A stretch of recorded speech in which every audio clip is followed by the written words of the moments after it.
ল্যাংচার কাণ্ডর পরে এই প্রথম খাচ্ছি। কোয়াকের দিয়ে তৈরি ঘিয়ে ভাজা। আচ্ছা, আর এটা কোয়াকের নেই, এমনি ঘিয়ে, এটা গাও ঘিয়ে ভাজা 10 টাকা। পা দেখো ভিজিয়ে দিল। হ্যাঁ, আমরা এসেছি ল্যাংচা খেতে, ল্যাংচা নিকেতন। আজকে বৃষ্টির দিনে বর্ধমান ট্যুর কেমন হচ্ছে তোমার? বর্ধমান ট্যুর দারুণ ঠান্ডা লাগছে, শুধু এটা একটা বড় বিষয়। ল্যাংচা প্যাকিং, এই প্যাকেটগুলো কত দাম গো? প্যাকেটগুলো 100 টাকা, এগুলো 100 টাকা। এই কপিস আছে এগুলো? 10 পিস আছে। আর এটা কত গ্রাম করে আছে? এটা আপনার 500 গ্রাম আছে। এটা 150 টাকা এটা, আর এটা 100 টাকা, এটাও 150। ও, প্যাকেজিংয়ের উপর ডিপেন্ড করছে। আর এটা কত গ্রাম করে? তেলে ভাজা 500 গ্রাম এটা। ও, এটা তেলে ভাজা, আর এটা ঘিয়ে ভাজা। এরকম ওজন করে দিয়ে দেবে তোমাদের। কত? 7 টাকা পিস তেলে ভাজা। আর ওইটা? এটা কোয়াকের দিয়ে তৈরি ঘিয়ে ভাজা 20 টাকা পিস। আর এইগুলো? এটা 10 টাকা পিস ঘিয়ে ভাজা। ঘিয়ে ভাজা এটা? নেই। আচ্ছা, আর ওটা? ওটা একই 10 টাকা। ওকে, একটা ঘিয়ে দেবো। হ্যাঁ এরকম করে 2 জায়গা। হ্যাঁ, দুরকম করে।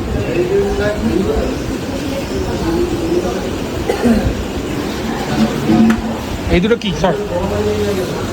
দিচ্ছি কেমন? ওই দেখো পুরো সাজানো, সব সাজানো।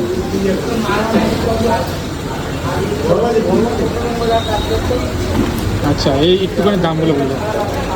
এটা 20 টাকা পিস কোয়াকের দিয়ে তৈরি ঘিয়ে ভাজা। আচ্ছা, আর এটা কোয়াকের নেই, এমনি ঘিয়ে, এটা গাও ঘিয়ে ভাজা 10 টাকা পিস। গুড। তোমরা দিবি না ল্যাংচা খাবে?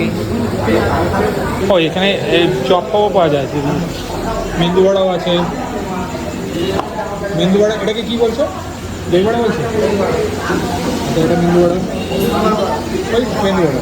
এখানে দুপুরে ভাতও পাওয়া যায়, ঠিক আছে? আমি ভাতও খেয়েছি, ভালো খাবার দাম, রিজনেবল প্রাইসে ভালো খাবার দুপুরে। হ্যাঁ, ভাতও খেয়েছি আমি এখানে। সত্যি না ঢপ? না, সত্যি কথা। করে ল্যাংচার কাণ্ডর পরে এই প্রথম খাচ্ছি। ল্যাংচার কাণ্ডকে যারা জানো না, কমেন্টসে একে অপরকে বলতে পারে। আচ্ছা, এটা হচ্ছে ছানার ভেতরে ক্ষীর দিয়ে করা, আর এটা হচ্ছে নর্মাল ঘিয়ে।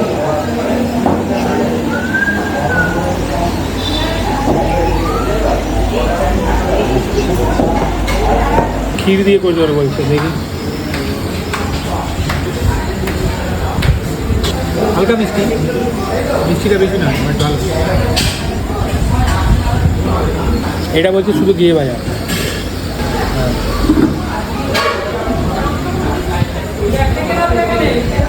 এটা একটু বেটার খেতে হবে, হালকা গরমে ঠিক লাগে।